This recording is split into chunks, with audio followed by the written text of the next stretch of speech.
Welcome to the 2024 Phish Studies Conference Video Archive. The Mockingbird Foundation is thrilled and proud to present this groundbreaking video series on our YouTube channel. It continues our tradition of celebrating music education. Since 1996, we have been an all-volunteer nonprofit organization dedicated to broadening access to educational opportunities for youth in music and the musical arts. Please visit mbird.org to donate today.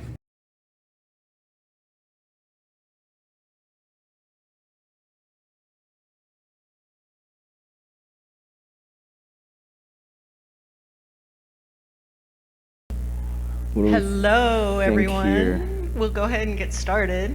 Welcome to Sunday afternoon. We've got Musicology 2 today, Meaningless Excitement and Smooth Atonal Sound. We've got RJ Wuagneux, Kev Hollo, and then Jake Cohen. I told him of their three names. This was the one I wasn't going to forget. Spaced it anyway. So kicking us off, RJ Wuagneux, who looks almost ready. If I had good like pre-show jokes, I would tell them now, but I won't. So now this one we can. There, cool. Okay. That's great. Yeah, that's very cool. Thank you, everybody. Thank you for being here. I'm RJ Wuagneux. I'm an assistant professor of music theory at Appalachian State University, and my research uses Phish as a case study to explore how affect emerges in a musical experience and how that highly effective musical experience might impact ways of being and ways of becoming in the world after that experience is over. What I'm going to look at today are two specific instances which we're going to get into. And I'm happy to talk about any of this research afterwards as well, out in the halls. And once again, thank you all for being here. So with that being said, let's mark the downbeat of this session and presentation with listening to the opening 8-measure groove, first verse, pre-chorus, and chorus of the performance that I will discuss in this presentation.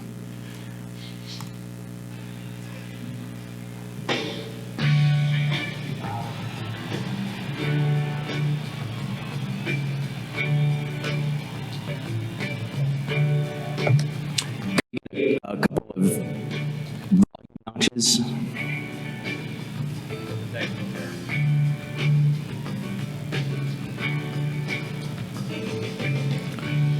Think of London. Thank you. Dark. Dark in the daytime. People sleep. Sleep in the daytime. If they want to. If they want to. I'm checking out.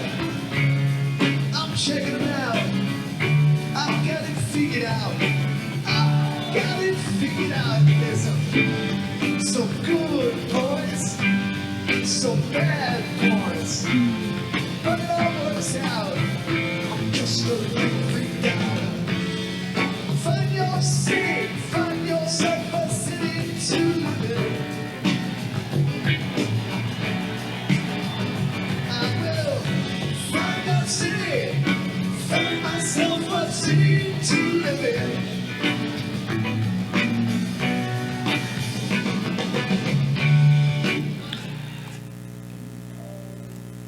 I know we could easily listen to the whole thing, and maybe we should. Over the weekend of August 5th to 7th, 2010, Phish performed a sold-out 3-day concert series at the Greek Theater in Berkeley, California.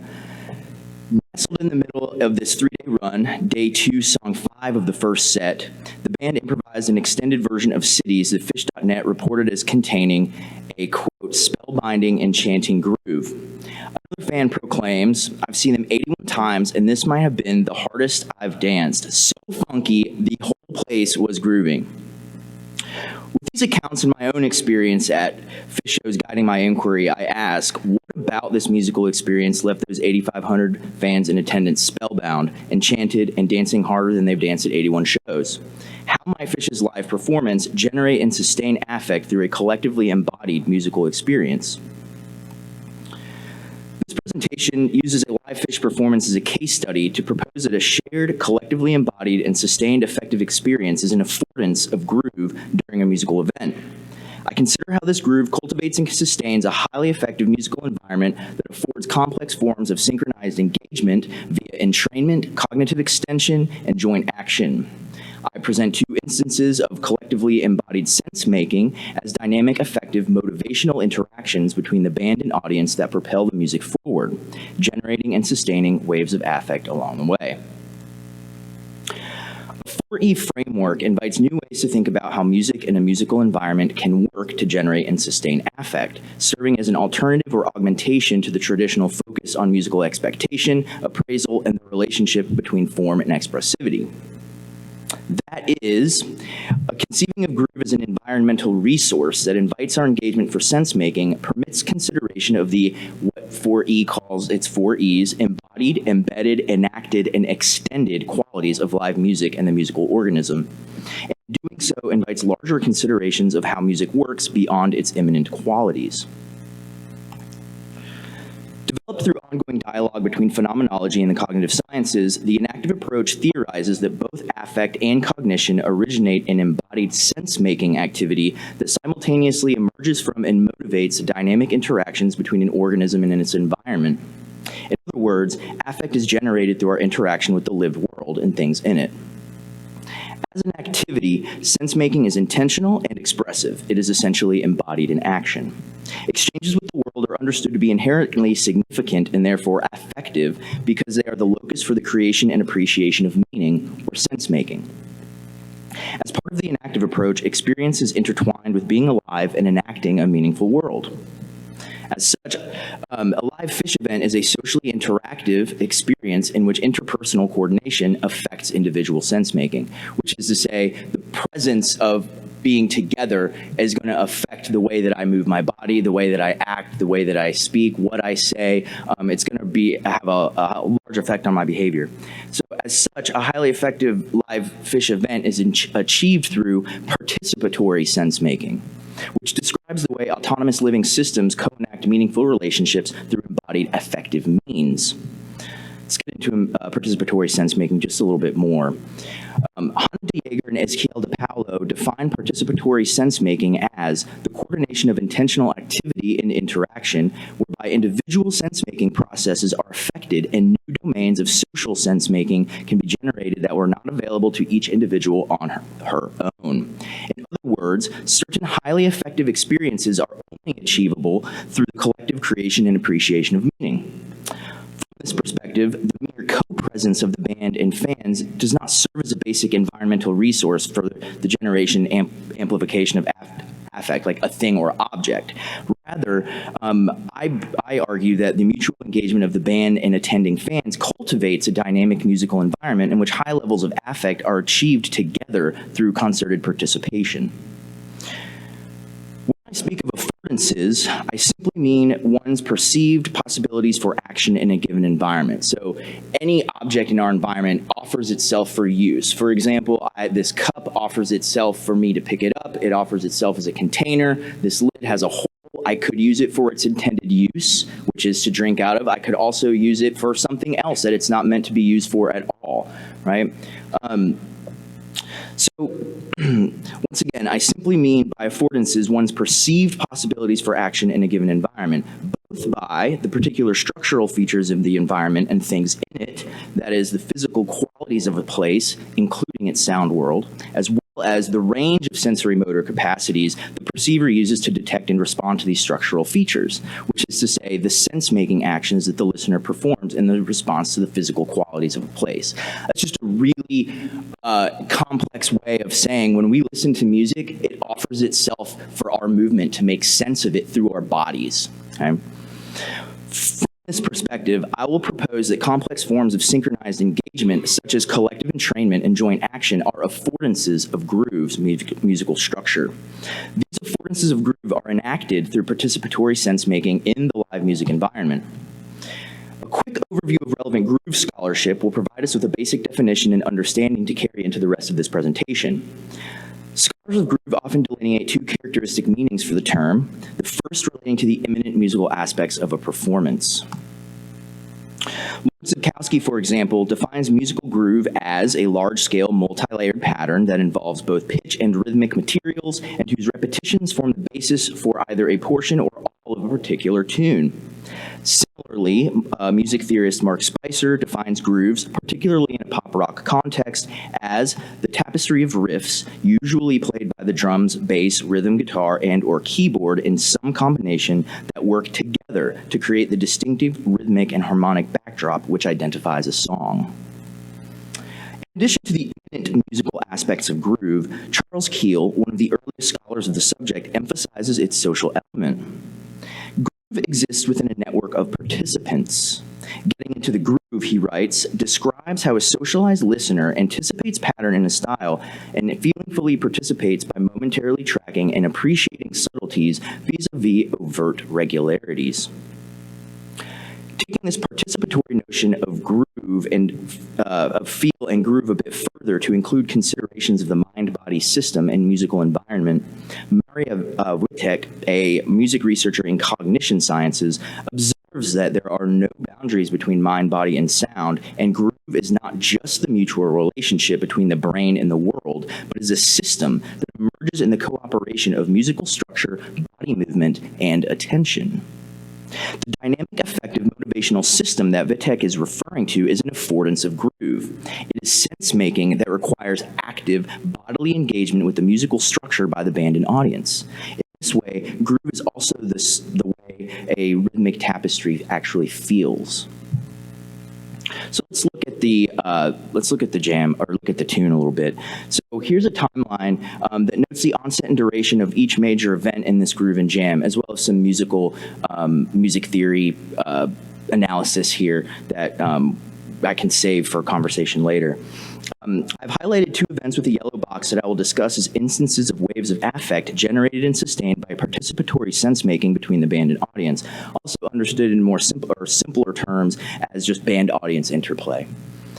The first, at 3 minutes and 42 seconds, is an active acknowledgement of the event as a spatiotemporal articulation of place. The second, at 7 minutes and 40 seconds, is initiated by a subtle transformation of musical space that affords new embodied paths of exploration and sense-making via the introduction of new rhythmic patterns, altered phrasing, and a harmonic shift. For now, let us listen to the opening 8 measures of the performance.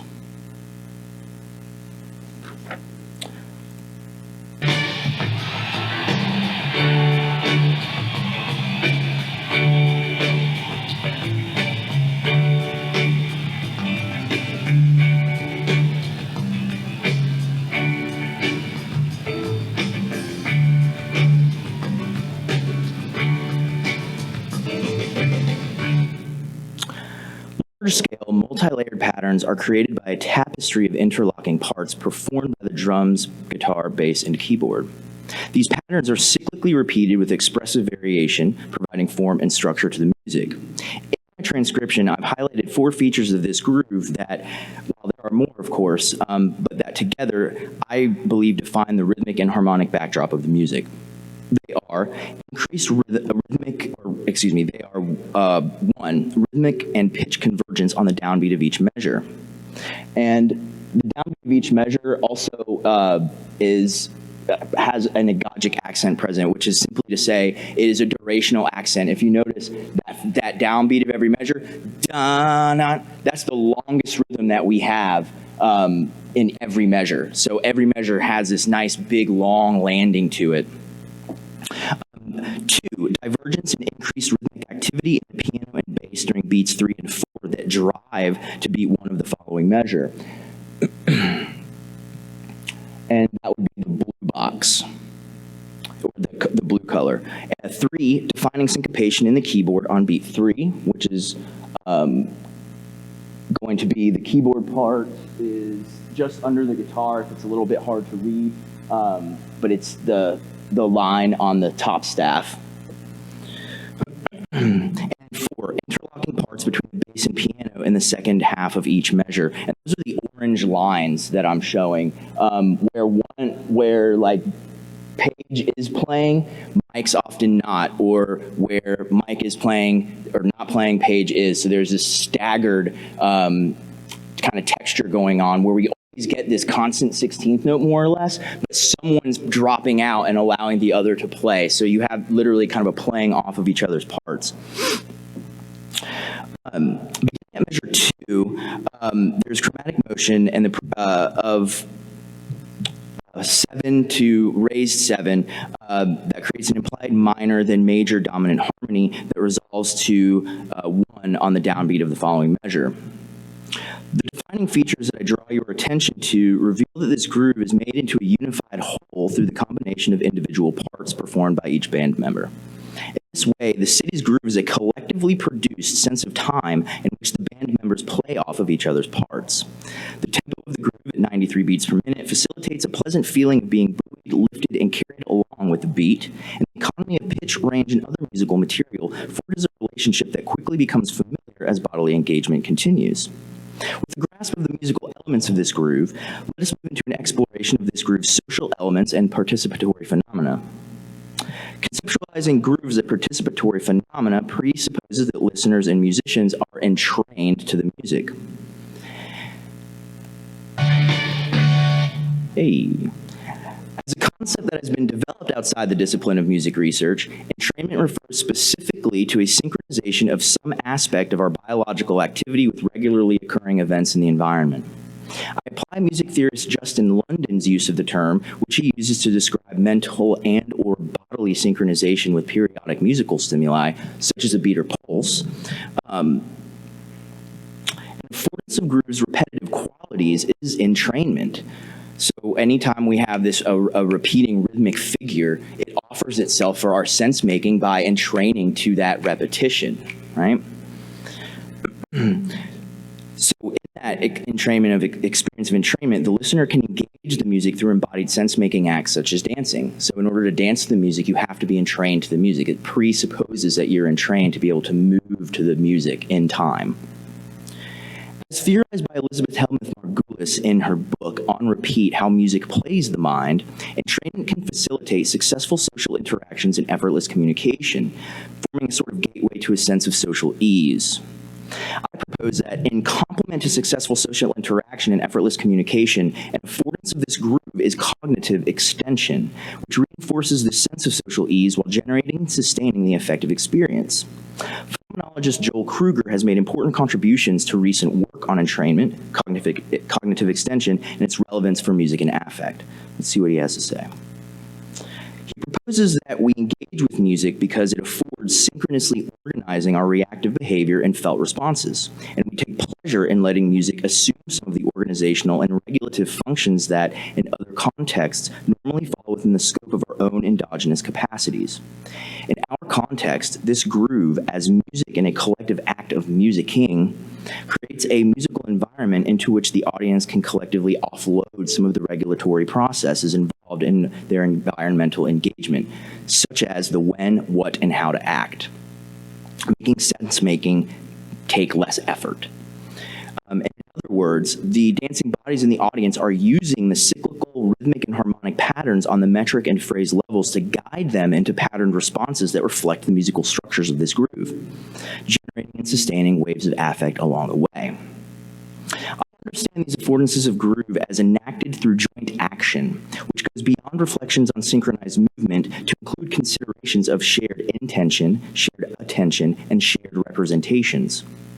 Researchers Sebastian Kirchner and Michael Tomasello at the Max Planck Institute for Evolutionary Anthropology have shown that joint action during music performance promotes social behavior, and Elizabeth Pachery and Joel Kruger argue that joint action establishes a heightened sense of agency and a sense of we-ness, suggesting that groove as joint action in this musical environment extends the notion of scene participant beyond the threshold of the stage to include the band.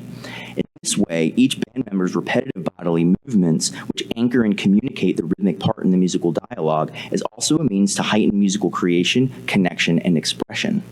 They're achieving effective synchrony by sharing in the groove. Joint action in the context of this musical experience is the collective embodiment of the communal sense of we and an affordance of this groove. Phenomenologist Edward Casey proposes that rather being one one definite sort of thing, for example, spiritual, physical, cultural, or social, a given place takes on the quality of its occupants, reflecting these qualities in its own constitution and description, and expressing them in its occurrence as an event. Places not only are, they happen, just like this conference. Offering a complementary perspective from Phish Studies, John Blau notes that Phish's communicative relationship with their audience allows for the mutual opening up of a space for the enacting of a scene, including not only the music, but a fan ethos built around openness, freedom, personal expression, play, gratitude, and empathy.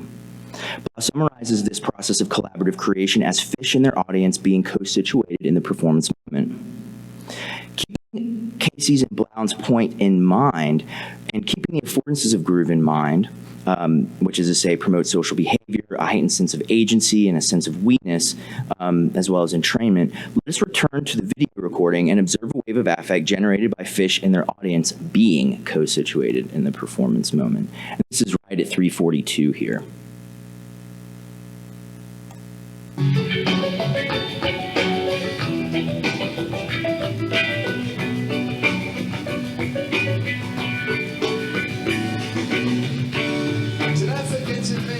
Forget to mention Memphis, Hollo, Elvis, and the ancient Greeks. Do I smell?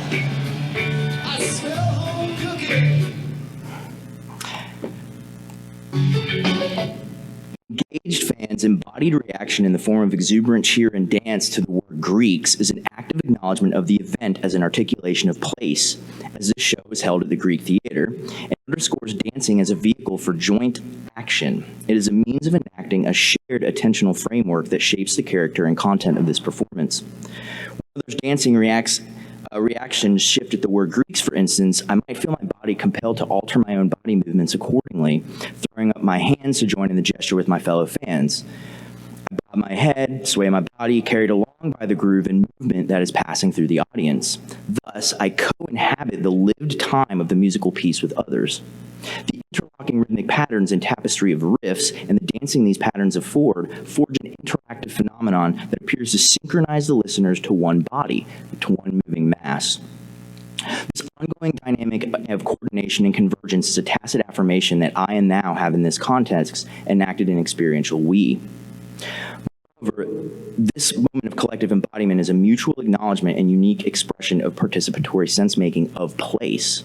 In other words, this wave of affect is an affordance of the unique features of this environment, including its sound world. Moving into my final example.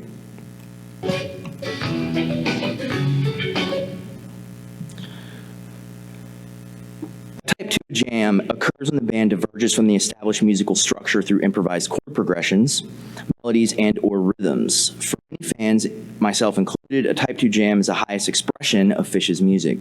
Jacob Cohen has noted that fans are quick to notice when a song's known chord progressions, rhythms, and structure fall apart and becomes malleable through improvisation. In fact, these moments are often cheered at concerts. One such effectively charged moment occurs at 7 minutes and 40 seconds.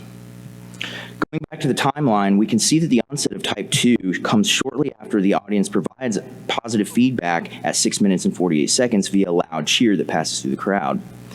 Let us listen to this subtle transformation into Type 2 and observe the wave of affect that is generated when the dancing body of fans feels the shift.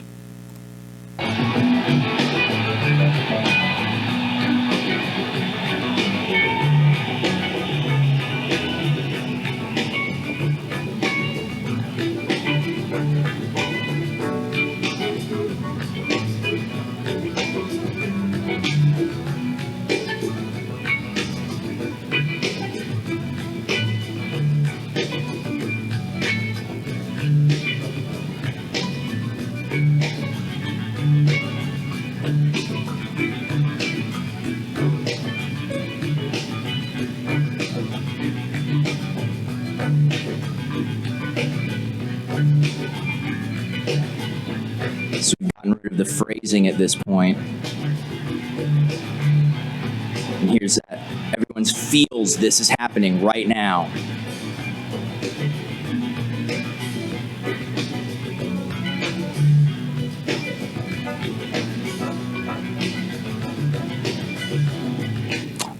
interest of time, I'm going to carry on here.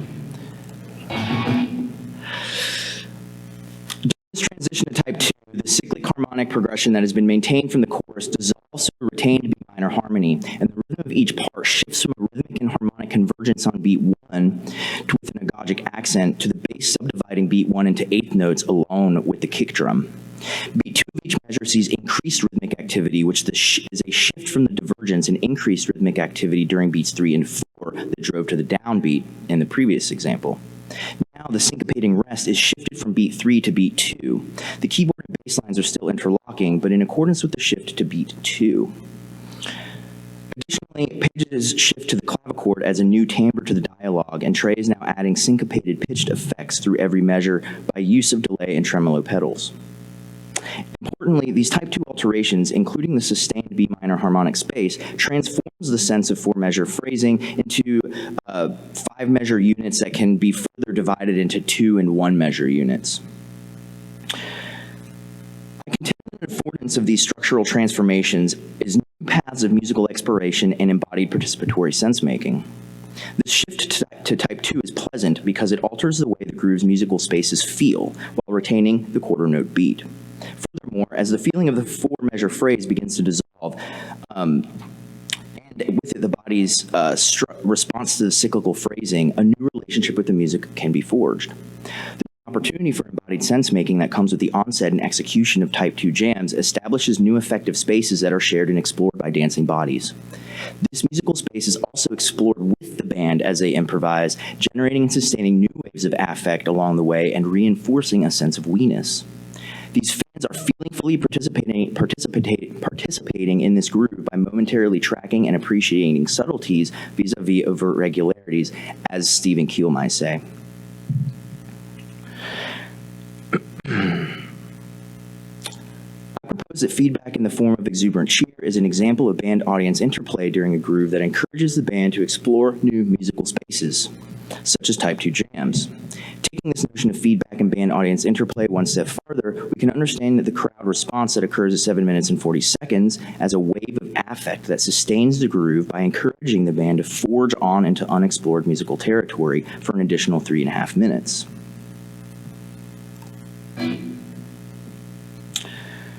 So putting it all together, we have seen that entrainment, cognitive extension, and joint action are affordances of groove that are enacted by participatory sense-making in a live music environment. We've also seen how these participatory sense-making processes generate and sustain affect in a live improvisatory music environment. This interactive improvisational musical environment relies on effective relations between bodies, between the bodies of musicians, between musicians and engaged listeners, and between the sonic bodies that comprise the multiple overlapping events that constitute this musical performance's unfolding. In this way, sharing in the groove is an embodied musical dialogue between the band and audience, in which each member is attending to the emergent properties of the groove via a shared attentional framework. Thank you.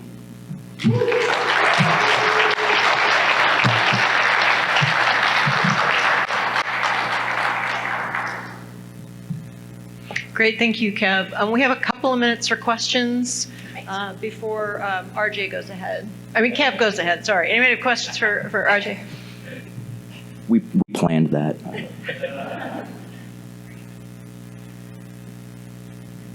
That was really great, thank you. As somebody who knows very little about music theory, but who loves analyzing music, like sometimes I wish I had more words to describe the things that I'm hearing or talking about. As a noob coming into music theory, do you have any recommendations about like how or where to like broaden that vocabulary a little bit? Like where might that start? That's a really good question. And I think depending on who you talk to, the answer would be different. I would start, of course, by learning the fundamentals, which is to say, you know, you have to learn how to read music and just start in order to really be able to read the music, right? Like, so, but if we're just trying to talk about musical structures and like major and minor chords and the different types of qualities, I think it does require a basic vocabulary. So, I mean, I would start with there are really great resources online, like that are free, such as musictheory.net. That's where I bring my students to sometimes. YouTube. But yeah, YouTube, but you do have to be careful because it's not all really that informed sometimes. Adam Neely is a good person on YouTube. Okay. Yeah. Can I ask a little bit of a follow-up? So I've mentioned this to like friends before, and especially like musician friends, and sometimes they're like, no, like takes away. If you know too much, it takes away. Is that really true? That was a legitimate concern of mine before starting the dissertation on Phish, and thinking that I would just over-absorb everything and get saturated and tired of it. But I can say that in my experience, that's not true. It's only shown me how rich and how deep it actually can and does indeed go, because it's endless. And I think that someone that feels that it has taken away from that magic has not. Perhaps I would invite them to expand their awareness of other elements that are happening. I think it's a great question, though, both of them. And I think and I'm with you. I wish I knew more. I wish I had more knowledge, more vocabulary, more theory. But one of the things that helped me was to take a song or a jam or a moment in Phish that I love, and then go to a friend that does have more theory, more knowledge, and say, what's happening here that makes me feel this way? Oh, I love that. Yeah, because then it's pinpointing that thing that we all are after, where it's waking something up in us. But why is it doing that musically? And when you demystify it, I think it helps understand these are just four guys up there playing their instruments the best they can, And sometimes magic happens. Yep. And the last thing that I will add here is I think it's an error sometimes it's made in music analysis to be like, this chord is what did it. It's never just that chord. It's always the context in which that chord is experienced. It's always how that arrival was set up. It's the voicing of that chord. It's the rhythm that so many more. And this is part of the demystifying thing that I was talking about earlier. Like, if that's all you're focused on, it's like, then all blues songs are just like 1, 4, 5, then who cares, right? But that's not the interesting part about it, right? There's so many other elements at play that are worthy of inquiry and really form our whole understanding. Yeah. Thank you. Great questions, thank you. In the interest of time, I think I'll keep us moving along. So next we have Kev Hollo.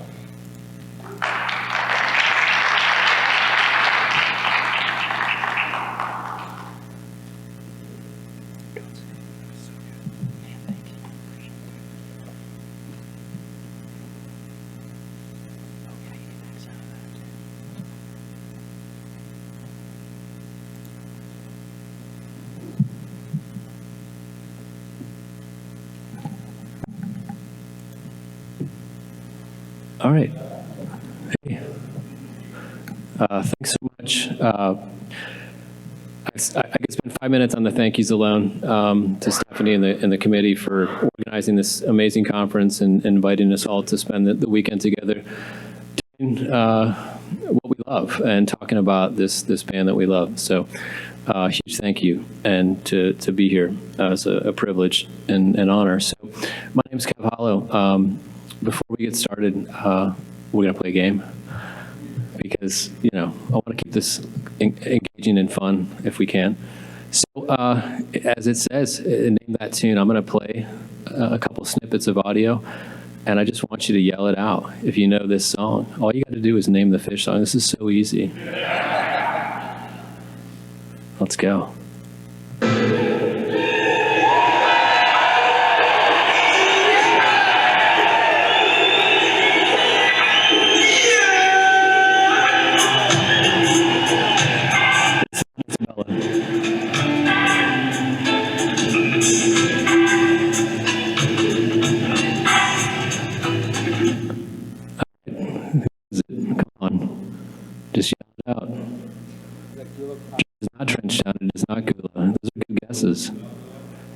Oh, that's a good guess. That is incorrect.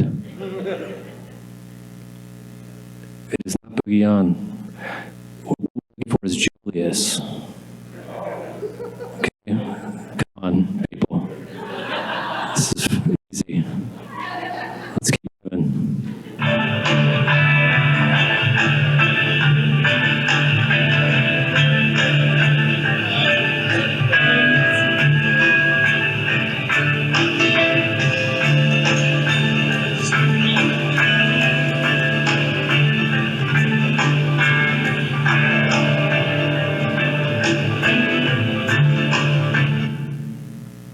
Is it?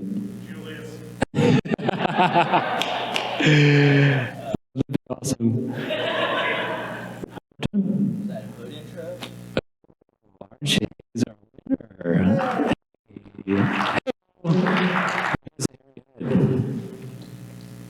One more.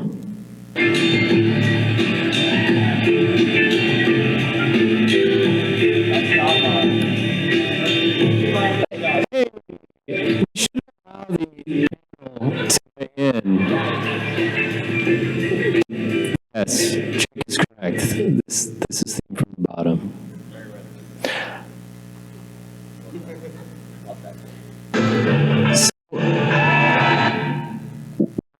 So why am I having you listen to Phish songs that don't sound like Phish songs? They don't sound like themselves. So this presentation is called Job Volunteers, How Reggae and Jamaican Music Informs and Influences the Improvisation of Phish. I'm hoping to offer today a critical lens that's going to help articulate and maybe explain how these really kind of strange and wild improvisational moments come to be. So, like a lot of the research that it's been amazing to hear this weekend, the origins of this work for me, and I got to throw out some caveats, I am not an academic anymore. It's been 20 years since I've done this in a formal setting, and I'm an amateur, like a lot of us. I love listening to the music and dancing to it and studying it. Think about my own live Phish experiences, and as much as like so many of us, I want to think that the band's playing this for me. They're doing that for me tonight. I started to notice all these trends and patterns around high water marks of Phish improvisation, like things that I thought these are important moments for the band, seem to center around reggae. And I started to look at more canonical representations of, quote, gold standard Phish. Whatever your lens or, aperture or definition of what, like, the best Phish is, band-approved releases, the times they've given it a nod, or first-name basis jams or shows, right? We love doing that. Shows and songs that were seismic, innovative, era-defining, it confirmed what my own attendance bias was telling me, that reggae matters for Phish. So to explore this theory, I started at the beginning with the very first Phish song, which is, of course, Makisupa Policeman. So I started looking at Phish.net, and I want to give a shout out to Ellis and Steve and Charlie. Can we a round of applause for those guys? Because as a super nerd that loves looking at set lists, and I want to just thank all those people for their tireless work on Phish.net to give us nerds a place to go every day. I mean, come on. It's like Wikipedia. I should be throwing money at them for the amount of time I spend looking at set lists. And I love digging into the data, to the shows, and looking backwards to learn something. So I did that with Makisupa. This song has only been played 114 times. That's not a lot. So it's easy to do this for an amateur person like myself. I'm not a data analyst. I'm not a numbers guy. But I'm able to do this kind of stuff manually. It's just time intensive, but I counted. And what I was looking for is what we call the jam chart entries. So I see some nods, but for those who don't know, Phish.net has produced and compiled these wonderful compendiums of, how many times and the date and the sort of information around a song that's been jammed, right, or taken out or improvised over, sort of the most canonical moments for that song versions. So knowing that they'd be counted in any show that Makisupa Policeman showed up, I thought, is there a relationship there? And sure enough, I broke it up into two eras because Makisupa was shelved I tried to talk to Trey about this. I got denied. I talked to Tom about it, and he didn't know. He said, you got to ask Trey. Trey, I'm still waiting. So they shelved it from 1990 to 1993 when it returns triumphantly in Montreal in the spring. So I broke it up into two eras, 84 to 90 and 93 to the present. So 84 to 90, we've got 34 shows, 60 total jam chart entries across those shows for an average of 3.39. You look at the second era, that average jumps to 4.09.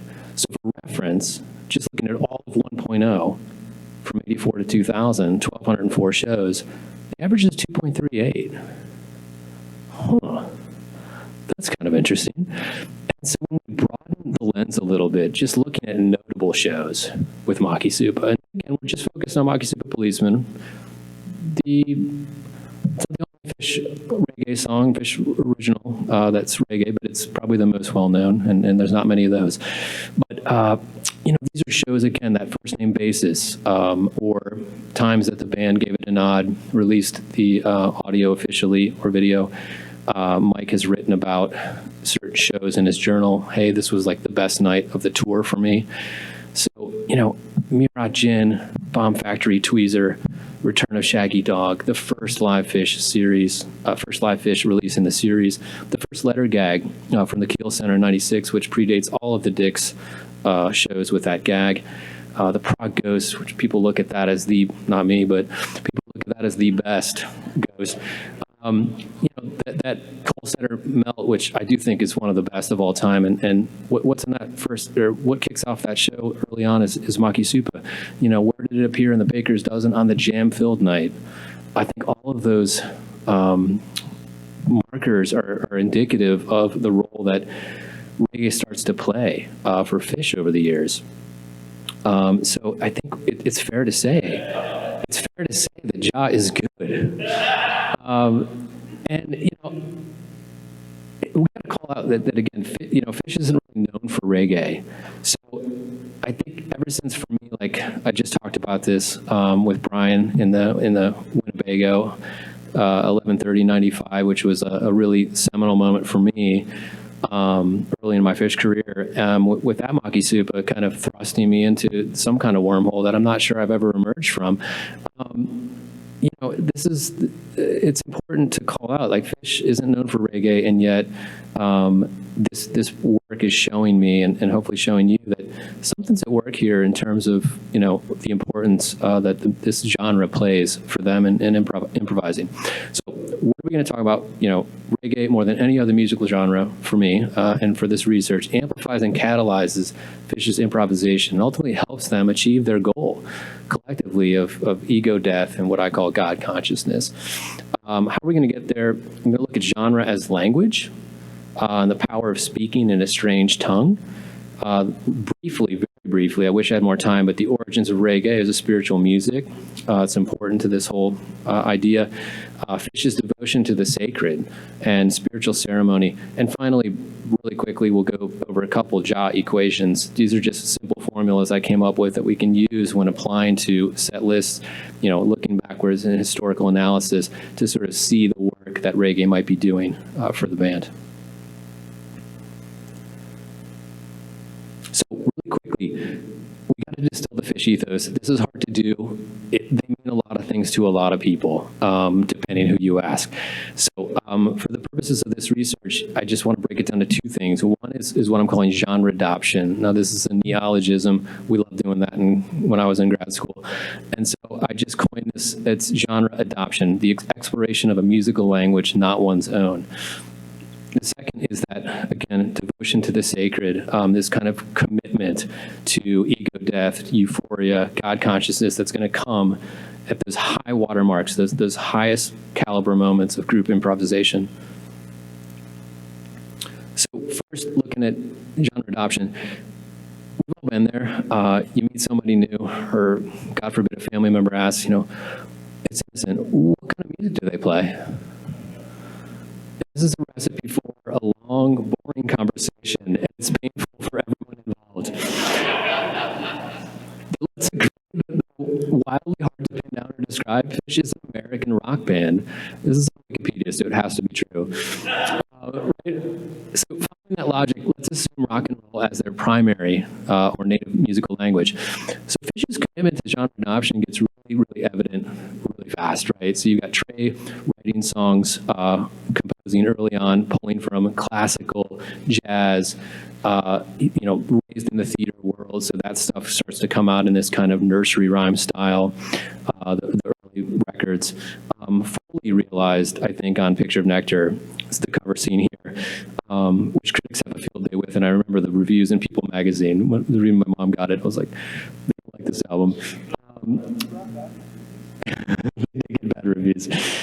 On that album, just over an hour of music, you've got punk, funk, country, jazz, bossa nova, hard rock. I mean, it's all packed into this really, really short album. So the band starts to become known far and wide for this kind of commitment to genre exploration. It's this pursuit, it's not always a mastery, but I think they're after fluency and a comprehension of all major sort of idioms of Western or even world music. So put this table together just to sort of show, we got a little tray down there looking up, examples of these different genre adoption moments, right? Rock, chalk dust, jazz, Megillah, and all the way down the list. If anyone can think of a genre I missed, please shout it out. We'll add it in. What was it? I think, right? We did get that, klezmer. We did. I forgot about the traditional Jewish hymns. All right, nice, thank you. This is work in progress. So, not exhaustive, but I do think about those early days when they were a backing band for a jazz horn section in Burlington, right? They wanted to learn jazz, and then now they suddenly start using jazz standards like Take the A Train or Caravan, Jump Monk, Page Wright's Megillah, my absolute favorite. Traveling with Jeff Mosier and learning bluegrass in the back of the bus. They looked to someone who was fluent or a master that could articulate what it means to speak in that tongue or that language. That's right. So while exploration of other musical languages lead to higher levels of improvisation, so this is kind of the central conceit that I'm asking. And one theory that helps articulate an answer comes from Pierre Jory. So my grad work was in poetics, and so I kind of look to some of those scholars for an answer sometimes, and it's been helpful. So he wrote this really beautiful book called A Nomad Poetics, and he says, we write in foreign tongues, write in foreign languages, real or made up ones, to come to the realization that all languages are foreign. And I think that says a lot about Phish. There's this preoccupation with genre adoption, exploring other languages. It results in a band for whom there's no real mother tongue. Rock and roll be damned, right? They're a rock band, but there's this liberation that's occurring as they push through and finding freedom in illiteracy almost. There's a initial period of kind of play, or hey, we're novices and we're just going to try this. But I think that there's a breakthrough that happens when you start to make mistakes and speak incorrectly. And we can get even sort of more into this idea with Julia Kristeva, who's a Bulgarian philosopher and semiotician, who I also love for her ideas on strangeness within the self. And so I think reggae and foreign tongues, thinking about the musical language as a tongue, enable Phish to confront and wrestle with strangeness within themselves. Life on the road, the act of being a musician and making music on a stage is weird. That's weird stuff. It's this productive form of play that I think encourages like authentic and innovative expression. And for me, the best Phish is always going to be the strangest and the most exploratory.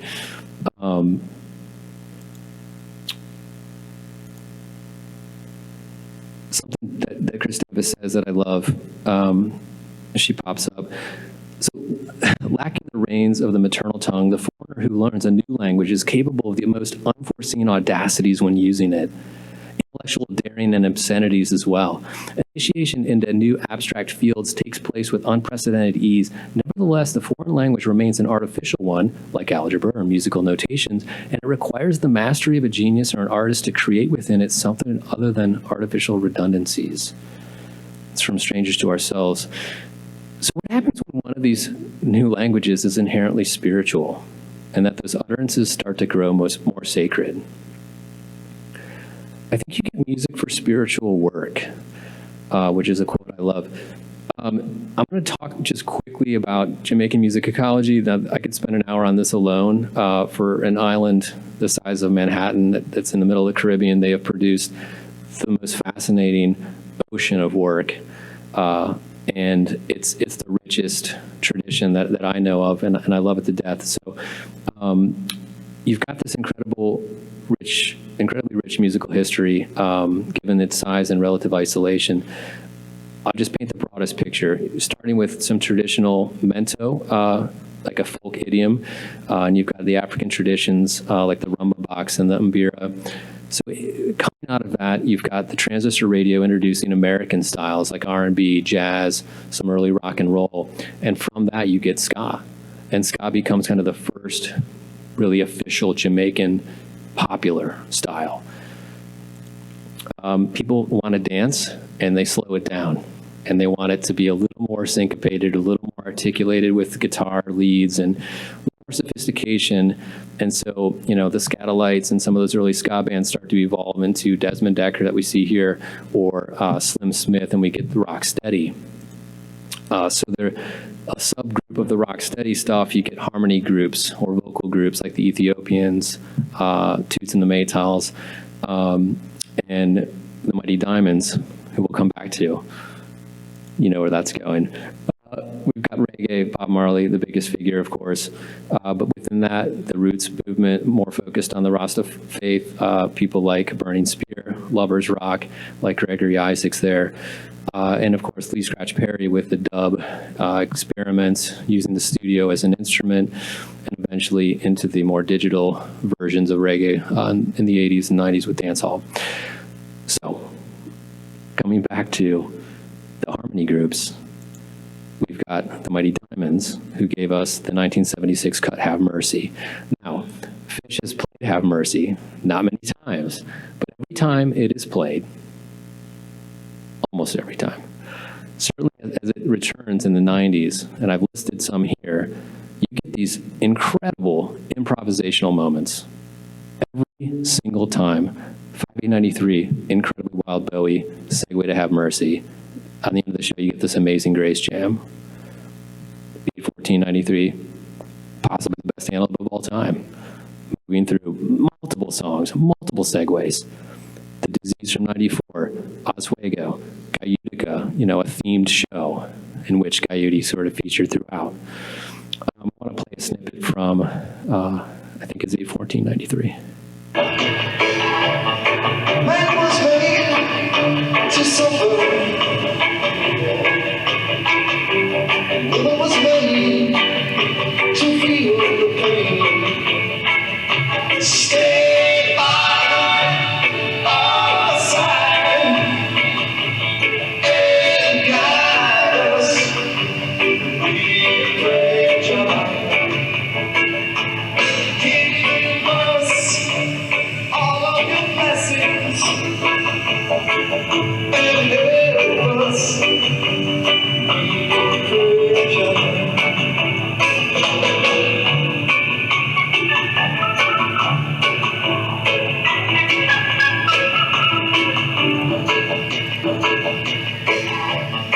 Man was made to suffer. The hard thing about working this is you can't stop the song as much as I want to just let it keep playing. I want to go back here and really quickly introduce Count Ossie. So you see this line that came down animated from ska. So who is Count Ossie? He's a drummer and a musician, and he's one of the first kind of Rasta practitioners up in the hills of Wairika, where he had a compound, and a lot of the best musicians in Jamaica start finding their way to his camp, and he's having them go through these sort of grounations, as they call them, these ceremonies, using drums, using just discourse, meditation, a call to kind of commune in a common prayer, if you will. And all these musicians, Ernest Ranglin and Cox One Dot and a couple others are going through there, and they start to pick up some of that Rasta ideology. So we start to see, the emergence of rocksteady, reggae, roots, right? The faith and the practice of a spiritual movement start to inflect, the music that these people are making. And so that's the Count Ossie's role in how we evolve from a folk and pop music tradition to one so deeply mired in spiritual matters. He's kind of responsible for it. So, like I said, this Crown Nation is really fascinating to me because you've got the gatherings happening, drumming, meditation, spiritual study, and discourse, using the Nyabingi drum patterns, traditionally from Africa, to summon, announce, meditate, mediate. So it's serving all these serving all these functions for them spiritually. I'm going to play a little bit from the Crown Nation. It's a recording that Count Ossie made in 1973.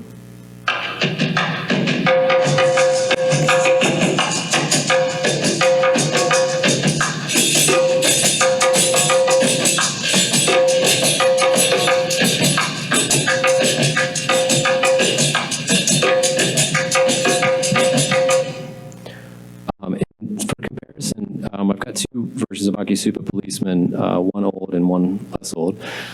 I'm only going to play one in the interest of time from 95.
This is from Marjorie Wiley, who's a Jamaican drummer and educator who I absolutely adore. She wrote in a fantastic book called Our Musical Heritage, The Power of the Beat.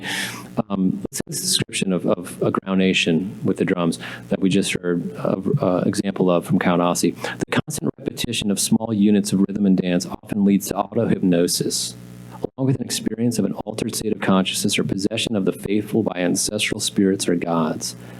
Sounds a lot like a Phish show to me. So this, I'm going to get right to the closing part of this presentation, talking about what I call doxology, which is borrowed from the more sort of Catholic and Christian orientations, but this idea of a liturgical formula of praise, which I think is really cool, because if there is a formula that we can sort of look to apply again to set list analysis, is there a way to sort of track and measure this influence that a spiritual approach might give us through reggae? So the first is reggae as a liminal bridge, right? We've got Jah, right, in the middle. Song one, using reggae to get to this higher place in song two. I think the segue for a lot of us is, like, again, as RJ said, one of the highest forms of musical improvisation. So I think seeing how this reggae might function as like an interstice or like a landing for the band sometimes, right? If they're going very, very deep on a song and emerge into sort of the open field of reggae, which is what we just heard out of Tweezer from 11:30:95. A really great example is the Bomb Factory, right? So for many, the first time Phish threw Sightless out the window and followed wherever the music might take them in that Tweezer in the second set. And where does it take them? It takes them to Maki Supa. Transmogrification, so when reggae remaps the genetic code of a song, my favorite, I think, because that's when it seems to take a song's structure and turn it inside out. For me, that's it doesn't get any better, even more than the segue. That kind of structural reengineering or total deviation from a traditional form. It's like what we heard with the Julius and the theme. Those don't sound like Julius and theme, right? I think the Tweezer from this very same show, it achieves that to break free from its moorings and find its way to reggae. So, you know, they would use it as an opener, of course, mimicking that sort of idea of groundation. So either show opener early in the first set, just establish that spiritual tone, summons, right, for the communicant and the band member themselves, right? We're in this together. I do love that this is always a we thing for Phish. It's never just an us, like we're getting spiritual up here, you're not invited. It is absolutely an inclusive event. And I think when they use that Maki Supa early on to get to that spiritual place faster, the results are often some of the highest quality Phish that we get, right? The Murat Theater, Bathtub Gin, and subsequent Yamar, and even the mics go places that Phish hadn't really gone before. Ditto for set 2. Again, just getting that spiritual connection, coming out of set break, resetting the tone of a performance, often followed by very high-level improvisation. The Bathtub Gin, Real Me, comes to mind from 12/29/95. So there are songwriting examples of this. Let's shout it out if you know it. What are we looking at here? Yes. Thank you, Jake. Hold on. They're not allowed to answer this anymore. That was so we've got reggae intro, serving to frame the song spiritually. Song elevates to a jam at the outro, and of course, that would be Hood. How about this one? Composition, jam builds, reggae outro. Reggae outro. Yes, I heard it. All right, hey, thank you guys so much. It was so fun.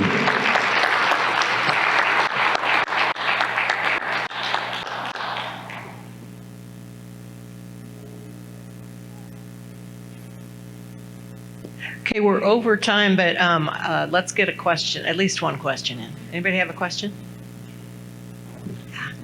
We can skip the questions because I went over if we need to. I didn't go over much, did I? Just briefly, I wanted to speak to that transmogrification idea, which, oh boy, did I have to write that one down.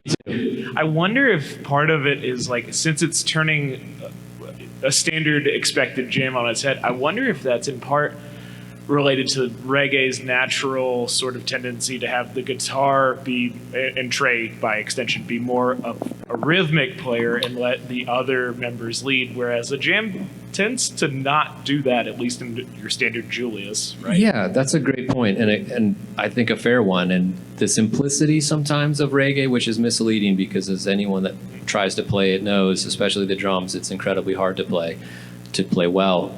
But yeah, I think the sparseness of it, where you've got room to breathe, maybe lends itself. The tonic centers are the same. Maki Supa and Tweezer share that key of A, sure. But yeah, I often wonder why that genetic re-engineering of a song most often goes to reggae instead of bluegrass, which that does happen. That has happened. I think there's a bluegrass cavern out there somewhere, but not often. And the reggae does seem to serve that landing zone or that catalyst more. That's interesting. Thank you. Yeah, for sure. Great, thanks so much. Next we have Jake Cohen. Great. Hi, thanks. I'm going to try and talk quickly so that we can get some more questions in at the end. So, my talk today is called Cover Songs, Genre, and Cowfunk, or Why Does Phish Play Cities So Slowly? So, December 1st, nope, that's not the computer, that's showing this. There we go. December 1st, 1984, a Saturday night in Wintry, Burlington, Vermont, and a new band called Phish takes the stage at Nectar's. No cover.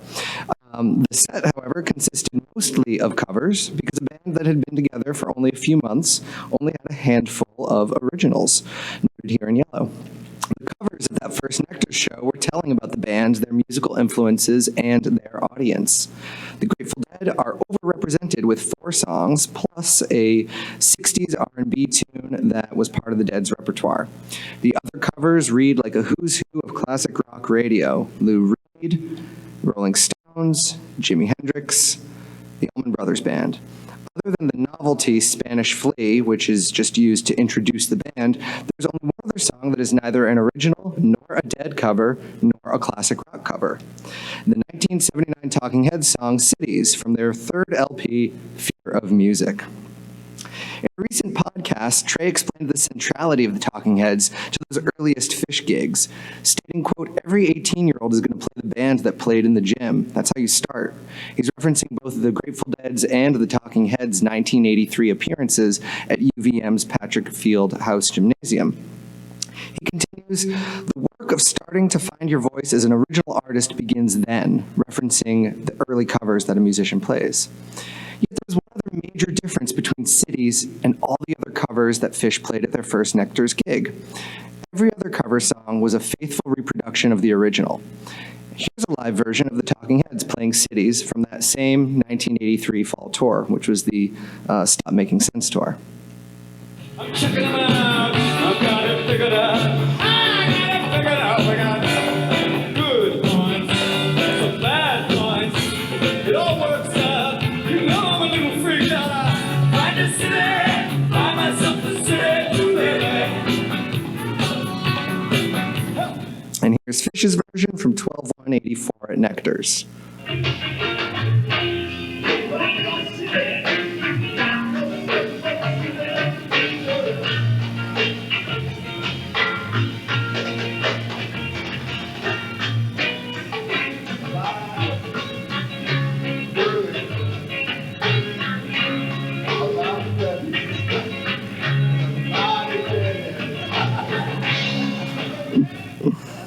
As we can hear immediately, Phish's version is far slower, a lugubrious 84 beats per minute, compared to the disco freneticism of the Talking Heads at 132 beats per minute. Most modern versions of Cities fall between about 80 and 94 beats per minute. Just by the way, I had no idea RJ was going to be talking about Cities when we put this together. It's that synchronicity. All right, so the question that prompted this paper is, why does Phish play Cities so slowly? For a band that regularly performs covers rather faithfully to their original recordings, Phish's performance of Cities stands out. Yet there's another oddity about Cities that stands out. Although it was present at Phish's first circulating show in 1984, and it was known to be played at nearly a quarter of the shows throughout their college years, Cities all but disappeared from Phish shows for almost a decade, played only once between early 1989 and 1997. In this respect, it's not alone. Joining other notable covers that were common in the 1980s and then disappeared for most of Phish's ascendancy in the early 90s and then reappeared in live shows in the late 90s. These other songs include Robert Palmer's Sneakin' Sally Through the Alley, which was written by the great New Orleans songwriter Alan Toussaint and performed by the Meters as Palmer's backing band, Stevie Wonder's Boogie on Reggae Woman, Taj Mahal's Karina, and Timber, Jerry the Mule by Josh White, first recorded in 1940 and popularized on his 1956 album, Josh at Midnight. Notably, all these songs were composed and or performed by mostly African-American musicians, and all have a strong root in the funk and the blues. So I propose that the question of why Phish plays Cities so slowly and why Cities was shelved for most of the 1990s are related. And this is linked by issues of genre, race, and the role of the cover song in the live repertoire of a touring band. As Phish embarked on their career working through college campuses all the way up to arenas, their performance of cover songs tended to serve the college student audience, which tended to be white, suburban, and middle class, as a moment of recognition while also relating the band's classic rock bona fides among the likes of Zeppelin, Hendrix, or the Beatles. Songs that sounded blacker, with thicker funk and blues grooves, carried neither the recognition factor nor fit into the milieu of Phish's originals, which were largely rock tunes that leaned towards the progressive with some funky moments here and there. And although the Talking Heads are a white band, the version that Trey saw in that fall of 1983 was a 9-piece band with 5 black members, playing a sound that audiences and critics found difficult to categorize along racial lines. When Phish did reincorporate many of these songs into their performance repertoire starting in 1997, it was now an era when, by their own admission, the band was embracing a particularly idiosyncratic kind of funk and groove-based music that they consciously identified as white, cowfunk. The slower version of Cities now fit perfectly into that mid-tempo groove space alongside songs like Sneakin' Sally and Boogie On, and Phish originals like Ghost and Twist. So playing Cities at a slower tempo therefore first allowed Phish to strip this song of its disco DNA and align it within their stylistic influences, and then later helped them to reassert the racial parameters of cowfunk, all while serving their cover song needs at particular points in their career, especially in its absence from their shows. So very little scholarship examines the role that cover songs play in the live setting of a touring band and what cover song choices say about the musicians who play them and the reasons for doing so.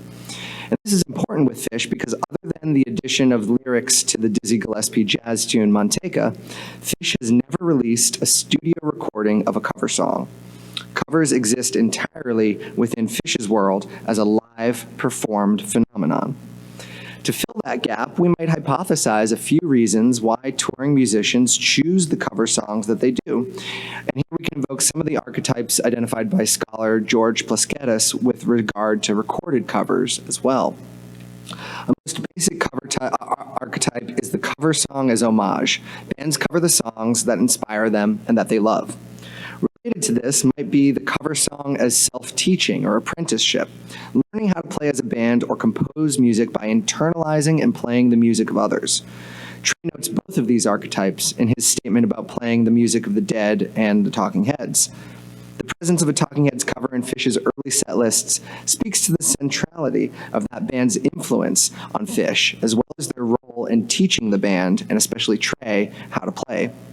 In 1996, Anastasia ruminated on the Talking Heads' 1980 LP Remain in Light, saying, quote, "I may have listened to this album more than any other album ever. It was literally my guitar practicing album. Anytime I wanted to learn something new and practice it, I would put on Remain in Light and kind of jam to it." And early in the band's career, of course, cover songs are often necessary to fill out a set. Now, using these first two cover song archetypes, we see Phish's influence on display at that 1984 Nectar's show, classic rock and psychedelic rock perfectly encapsulated in the cheeky trifecta of Scarlet, Fire, Fire. But we also hear a band teaching themselves how to groove in a style that fit their scene and their abilities as a band. Most of the songs they played that night, from the Dead to the Stones to their originals like Maki Supa and Slave, all fall nicely within a narrow window of about 70 to 84 beats per minute. Even The Eyes of the World from this show is played at a much slower tempo than the Grateful Dead ever did. It's about 80 beats per minute. It's kind of a mess.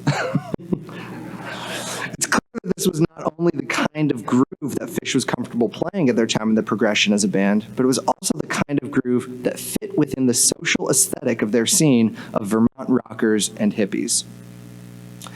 So, as Sheldon Schiffer notes, quote, "The selection of songs to re-perform and the elective process of what musical and extra-musical elements to preserve, alter, augment, or delete, all are signifying elements in the construction of meaning around and in a re-performed song." Phish's choices of cover songs signify their classic rock upbringing and cultural background, but also their dance band sensibilities. Dancing was central to the scene and the live show, and in this respect, their covers throughout the 80s reflect that desire for a funky spirit at their shows. The songs that I mentioned at the outset, like Sneakin' Sally and Boogie On Reggae Woman, as well as the funk grooves of Little Feat and songs like Skin It Back or On Your Way Down, were therefore common covers in the 1980s. Yet in choosing to perform faithful recreations of the originals, Phish was not signifying new meanings in their musical choices, only in their social and cultural choices, except, of course, for Cities. By playing Cities at a slower tempo, Phish was translating the song into the stylistic language of their scene, while also stripping the song of much of its original spirit, interpreting an otherwise upbeat disco rock song into the laid-back mid-tempo groove of 70s psychedelic rock. Phish shifted the logic of rock covers to one that treats the song as a composition, a text to be interpreted, rather than an authentic recording that provides the basis for their own version. In doing so, Phish removed many of the sonic markers associated with Black, Latinx, and queer musical practice that the Talking Heads version signifies, that critics struggled to understand along pop music's racially defined genre categories in the late 1970s. Now, it may seem ridiculous to think of the Talking Heads as anything but a white band, even as they've prominently featured many black musicians on stage. Yet this was precisely the critical reception to them around the turn of the 1980s, the era during which the band released both Fear of Music and Remain in Light. At a time when radio stations drew sharp racial lines around genres for their programming and essentially divided the recording industry into white and black categories, the Talking Heads presented a racially hybridized sound. David Byrne recalled of Remain in Light that, quote, "The reaction that we heard was that it sounded too black for white radio and too white for black radio," end quote. Now, this music is neither rock nor R&B nor African nor disco, but rather contains elements of all those styles, and the listener is confronted with the problem of attempting to classify the sound. And like many of the songs on Fear of Music, Cities has somewhat nonsensical lyrics exploring uncertainty and anxiety. The chorus's directive to find yourself a city to live in conveys the narrator's angst and unease at his unmoored existence. This places Cities alongside other highly danceable Talking Heads songs featuring lyrical paranoia or anxiety, which led one reviewer to call the songs on Fear of Music, quote, "psychodramas you can dance to," end quote. The jittery, fast 16th note strumming of guitars, the propulsive four-on-the-floor disco beat, and the repetitive groove of the bass line enhance this particular quality, which in many ways signify and emplace the song within the downtown Manhattan scene of the Talking Heads in the late 70s, with its seedy mix of disco, party drugs, paranoia, excess, and black and queer joy. Phish's version strips the song of those Manhattanite qualities and transports it to the laid-back, chill vibe of hippie Vermont. Cocaine and disco are replaced by psychedelics and chugling. Here, I do not mean to signify any kind of nefarious choice on Phish's part. I don't believe that this is a deliberate effort to erase the black, queer, or Latinx qualities or musical voices that exist within the Talking Heads version. But as Gabriel Solis notes, quote, "The cover works as a cover rather than simply as a version of the song, at least partly because of the intense presence of the original in the cover," end quote. Phish's version is therefore inherently in dialogue with the Talking Heads original, and more research is needed to unpack all the things that are being said. The other reason Phish dropped many of their groove-oriented covers in the late 80s relates to a new archetype of the cover song as audience familiarity. In the late 80s and early 90s, when Phish started touring bars, clubs, college parties, and other small venues, they did so with an arsenal of original music. For instance, in 1990, when Phish first truly ventured out of New England, they played 125 shows in 24 states on the East Coast, Southeast, and Colorado. And in that year, their performances included 59 original songs, more than enough to fill multiple two-set shows without playing any covers. But of course, many attendees at these shows might not have previously heard a single note of Phish, with plenty of concertgoers just showing up at a bar or a party, or hearing that they needed to check out this band from Vermont called Phish from trusted musical friends. Keyboardist Joel Cummings from Humphreys McGee notes the importance of covers at this starting point in a band's career. He told me that, quote, "playing covers really made an impact with new fans. When you're a band just starting out, you're trying to figure out any way to connect with people. So we have something that is a sing-along tune that is recognizable. We realized right away, oh wow, these can have a really fun impact on the show." And I think we can agree that this experience that Joel's talking about in 1998 with Humphreys was probably true for Phish in 1990. In the context of Phish's live shows, classic rock covers became a way for Phish to recognize and identify with the shared white, middle, or upper middle class suburban upbringing of many in their college-aged audiences throughout the Northeast and beyond. Anastasio specifically links the band's suburban identity with classic rock radio, telling biographer Park Puterbaugh, "We're these four suburban kids who grew up listening to classic rock stations. You can hear it because we're always throwing these little quotes, The Doors, Stones, Pink Floyd, ZZ Top, Talking Heads. You wonder, how did we get so popular? But it seems kind of obvious when you look at it that way, because our experiences are similar to many other people's, and our music speaks to them." Similarly, Similarly, in the movie Bittersweet Motel, Trey offers this reminiscence about the centrality of suburban life and classic rock radio. Aspects of the Grateful Dead that I love. There's aspects of, you know, Boston that I love. But that's who I am, you know? I'm a child of the 70s, and that's kind of the point with people trying to be, oh, I'm going to be the next Jimi Hendrix, I'm going to be the next Jerry Garcia, whatever. You're not. You're 20 years younger. You didn't grow up listening to Del McCrory. You didn't grow up listening to blues. You grew up, I did, I'm saying this about me, you know, going to a high school in New Jersey, you know, or, you know, in 8th grade, I was in New Jersey, going to the mall, you know, and listening to what was on at the mall. And then I had to search out for some kind of depth. Indeed, it was a classic rock dad joke that inspired Phish to play 13 donut-themed shows at Madison Square Garden in 2017, culminating with a masterful mashup of Boston and Cream songs on Boston Cream Night. Along with Phish's version of Cities, the funky cover songs by black groups mentioned earlier all saw multi-hundred show gaps from the late 80s through the late 90s, with a couple exceptions where a song was played once, as seen in this slide.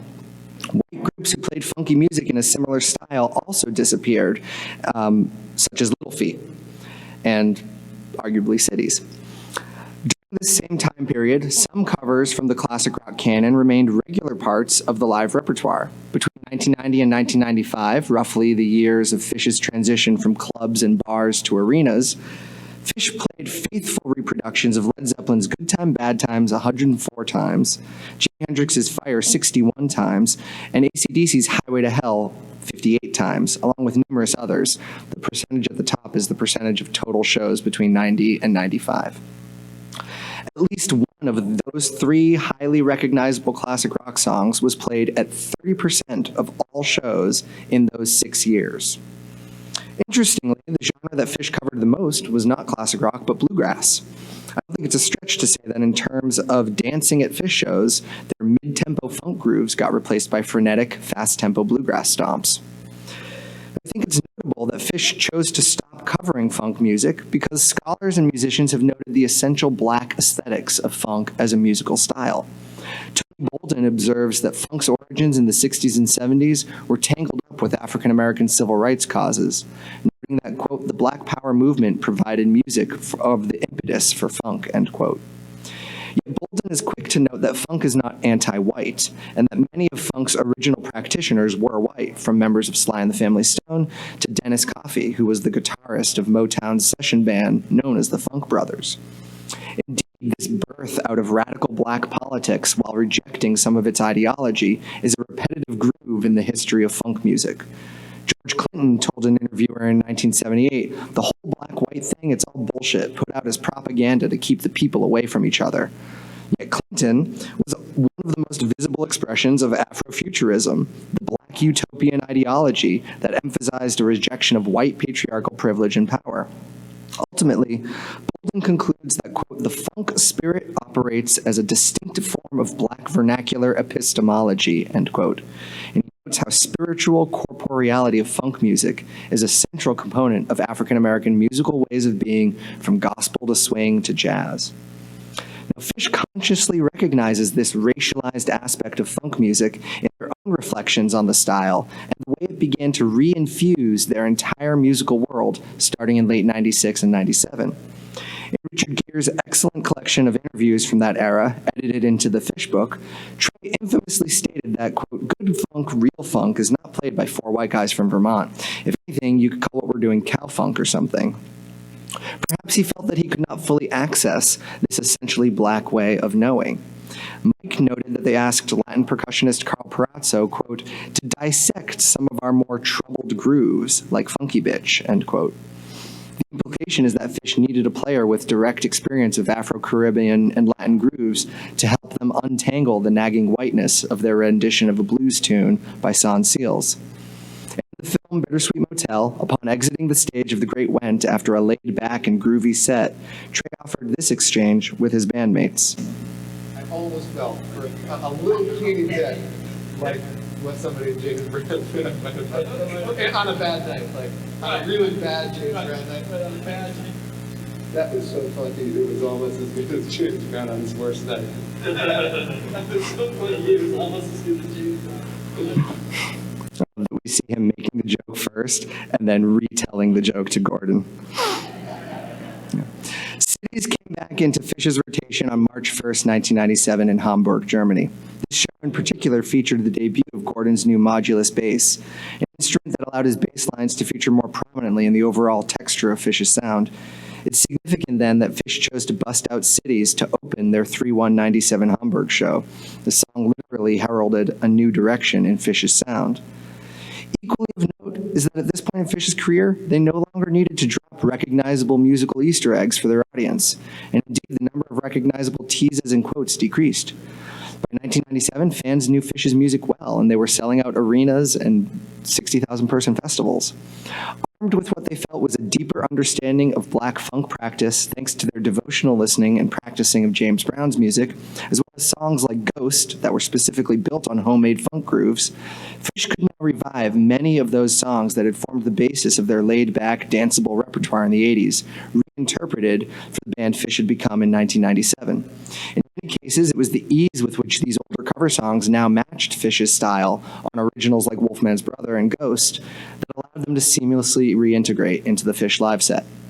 Consider, for example, the reappearance of Boogie on Reggae Woman, which emerged out of a Wolfman's Brother funk soup on 12/7/97, or the U.S. reappearance of Cities, which was inserted into a particularly funky section of David Bowie Jam on 7/30/97. So is there an answer to the question of why Phish plays Cities so slowly? I've offered one interpretation that plays Cities within a discourse of funk music better suited to Phish's mid-80s Burlington milieu than the disco speed funk of the original, and also telescopes Cities along with a host of other mid-tempo funk covers by black artists. Ultimately, it's clear from their shared performance history that Cities is linked to Phish's other funk covers, while also being unique in its transformation from the original. And the intersection of these two lines of inquiry is indeed a good place to get some thinking done. Thank you.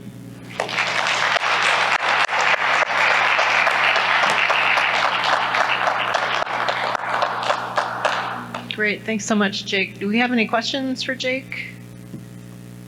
Or anyone, I'll say, because we're Yeah, Benji, if you want to close to time. ask So your...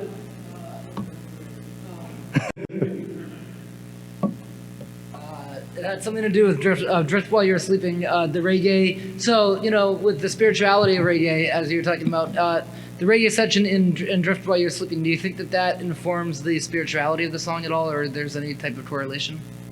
Well, yeah, I mean, I think every time you see that genre pop up, you have to wrestle with, or I think as listeners, as the band members, as the players, have to wrestle with that spiritual component. It's part of that, and I love Jake's presentation for that same reason, that it's pushing at, you know, in my paper, or my presentation does not wrestle with issues of whiteness or blackness, and I avoided that necessary but difficult conversation because I'm looking at through apertures of sound and the sonics and the rhythms, but it's part of it. And I think, you know, they have to wrestle with the same questions that Jake raised with funk as you do with reggae, and so too with spirituality. I think for a band who is notoriously chasing that euphoric, you know, call it ego death, call it God consciousness, whatever we're all after together, I think, you know, it's certainly a part of a song when they write it in. And you know, a lot of the scholarship on funk and spirituality and blackness looks at first of all, the fact that the word funk and funky was used to describe black music before the emergence of funk in the mid-60s with James Brown, and that it always has to do with this kind of spirit quality, this very deep spiritual essence that exists in a lot of African American musical practices. So, you know, I think, you know, we could call that section of Drift While You're Sleeping cow reggae, maybe. Yeah, if I play Phish reggae for actual reggae musicians, right. And I've done this. So my old reggae drummer had played with Flabba Holt, who is the most widely recorded reggae bass player of all time, and that drummer could play reggae. Now I played Maki Supa for Nick, and he's like, "This is terrible." You know, he didn't like it, and it's not for everybody. But yeah, it's their take on reggae, and it's faithful to their own spiritual journey, I think. Well, and I think it speaks to the fact that they had to inhabit another band. And even though that band was the Talking Heads, who again, you know, I've tried to show are problematically not white. You know, I mean, that's a very loaded statement, so I want to acknowledge that that's a loaded statement. But, you know, the music they were creating on Remain in Light has so much of that quality to it that we find in black musics that, you know, it took them inhabiting that space with people like Carl Perazzo on percussion with them in order to sort of unlock that, you know, and then listening to James Brown every day in that Europe tour and like bring, you know, you look at that first show of the summer 97 Europe, summer 97 US tour, and what do? First song right off the bat, Ghost with a full James Brown, you know, 1, 2, 3, 4, you know, like breaks. I mean, it's and in that sense, I get the sense that they are experimenting with what would it sound like to play funk, not the way we've always played it, but the way that these sort of, you know, quote unquote real funk musicians play it, and that's their access point.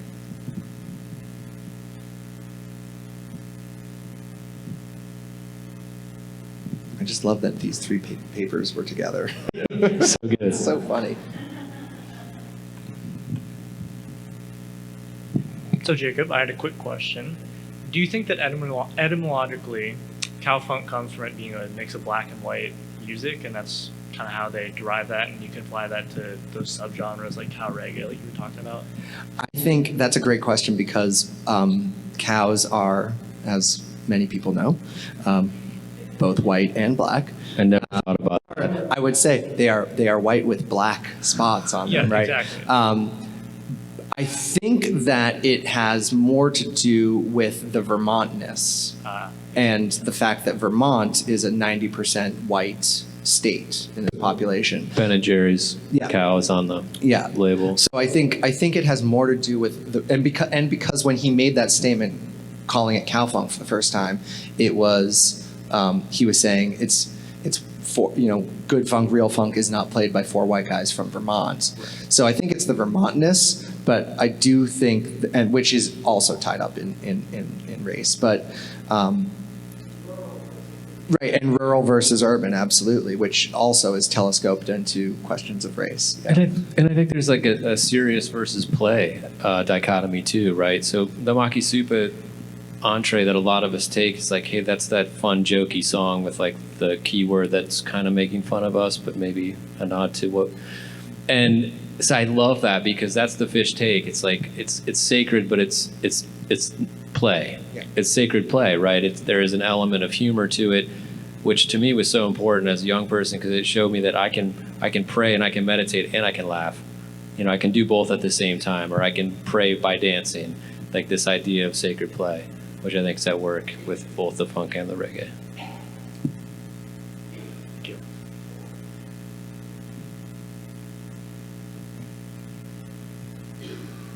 Another question? I saw a couple people leaning like maybe they were going to get up.